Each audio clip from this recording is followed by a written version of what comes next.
Hey guys, I have a quick tutorial on combining dynamics, manual keyframing, and MoGraph fracture object to create a natural looking animation. Here is what the final animation is going to look like.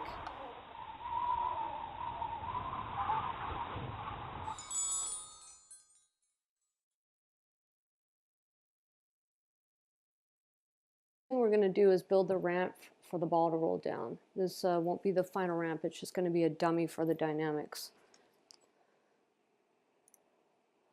So we're going to need a spline for the path, and then we're going to use a half a circle and a sweep nerve, where you can just grab right here, sweep. There you go, we got a ramp. We're also going to put a wall. It's going to be an invisible wall. So then when the ball comes down, it just crashes into it and stops. So you just turn it off. We're going to add, we also have the ball. It's going to be dynamic, which we're going to add a rigid body to. The wall is going to have a collider body, which you can just grab right here, collider body. So when the ball comes down, it runs into it, and this will stop it. It's just going to be automatic and default immediately. The ramp is also going to have a collider body on it, and everything should be default. It's going to be a static mesh, and 34 worked great for this. For the ball, we're going to need a rigid body, which you can grab right here. And what did I add? Moving mesh, make it a moving mesh, and then the friction, make that 100. That's off. And then for rotational mass, it's 1%. We're also going to add a turbulence, and we're going to make some keyframes for the dampening. In the rigid body dynamics, there's a linear damping and angular damping. It starts around 202 and then goes to 246 to 100, and that just really calms down the ball. When it starts to come down the ramp, it'll keep moving, so you just dampen it and it'll come to a complete stop slowly. Also, the turbulence is added to the dynamics under forces. You can use dynamics with all the forces under simulate. Particles, and all these forces will work. So I added a turbulence, and the turbulence strength is 25, scale and frequency. That's just to give it a little bit, when it drops, it kind of gives it like a little bit of extra motion. So we should have the wall that's turned off, the ramp, and the ball. And we're going to get this right here.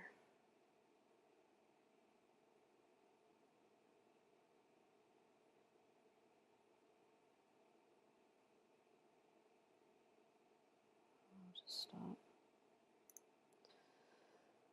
So you want to hide the ramp.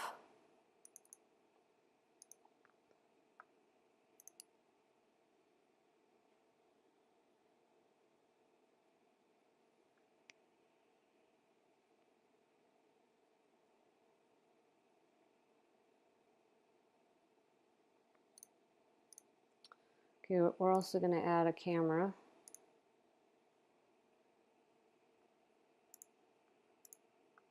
And put it right in front, so when the logo comes down, the ball comes down, it's going to crash right in front of the camera.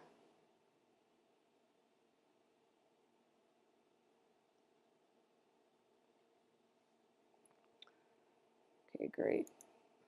So the problem is that the logo is not facing the camera, and we want it to reveal, spin around, and land right on the camera and just kind of move gently. So to do that, we're going to combine manual keyframes with the dynamic keyframes. So that's going to be the next part.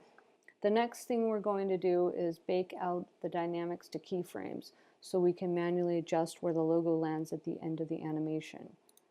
So click on the layer, dynamics, go to functions in your timeline, and bake objects.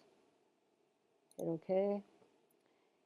And then it'll bake out to keyframes. You can also use Cappuccino and the motion system, motion clip will work. And I will go over Cappuccino and motion clips in another video. So it'll save you a copy. Just keep this as backup. Now that we have all the keyframes, we can adjust the ends and rotate the sphere around where we want it. So you just figure out where it comes down. There's probably extra keyframes we don't need. Just run around. I did this in another file, so we're going to jump to that file because it's going to take some tweaking to sit here and get this the way you want it to make it look natural. But I got rid of a lot of the keyframes and then I rotated it. So we'll go to the other file so you can see what I did. Here are the keyframes I ended up with. I ended up getting rid of most of the position frames and just put a couple rotation frames in it. Here it's when it lands. So it's landing okay, but it's really stiff. So to fix that, I took the sphere and I added I dropped it into a fracture object under straight. And then in the fracture object, under effectors, I added a delay effector. So MoGraph, fracture, and then effectors. There's a delay effector. So now when it lands, it gives a bouncy feel that blends in better with the dynamics.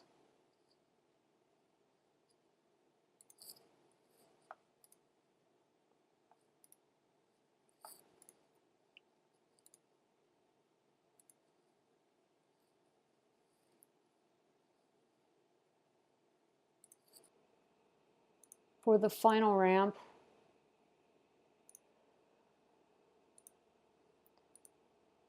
I used a tracer and I traced the null that was connected to the spheres. The spheres rolling down, the tracer's tracing the null.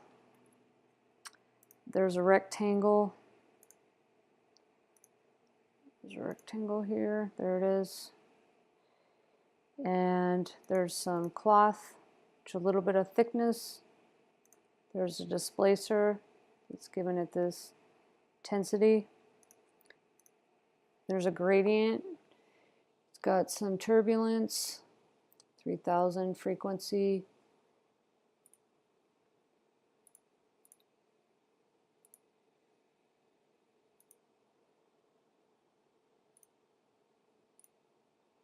And then it has this material and the reflectance. It's Fresnel pearl. And those are the settings.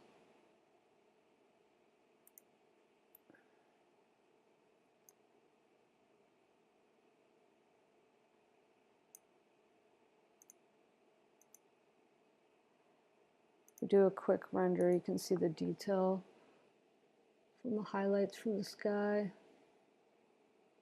And the cloth surface has like 0.2 for the thickness. It's really small, but it just gives a little bit of edge on it.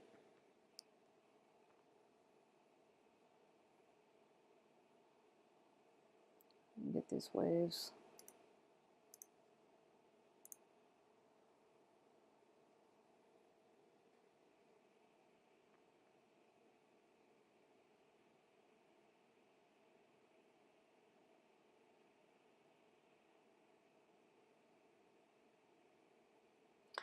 For the sky, I'm just using something out of the content browser.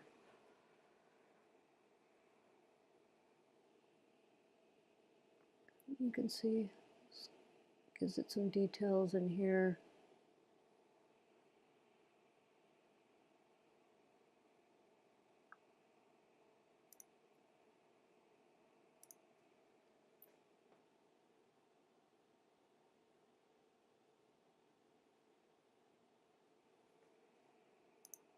And as it's coming down, the sweep is doing a start growth at 0, and then it's going to 144, and it starts growth to 100, so it just grows down after it's tracing.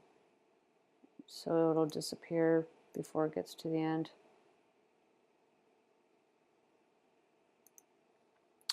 And that's it. I also added a external compositing tag to the sphere's tracer.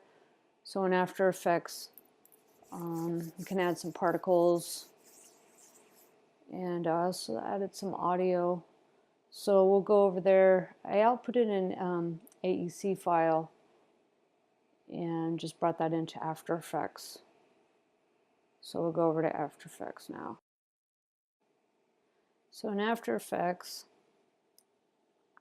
I added some particles using that external compositing tag. It came in here as a null. I also had a light that came from Cinema, so I pick whipped to the tracer so it would line up right where the tracer was in the center of the sphere. And I also rendered a matte. That way I could use a matte for the particles, so it would be behind. So it looks just like it's coming from the sphere, but it would be coming off the ramp. So it looks like it's coming down the ramp, and then the match is blocking out the sphere. And in trap code, and then I named my light emitter so that I could choose lights in the particle system, and it would emit from this light. I also added chimes and some wind, and here is the final.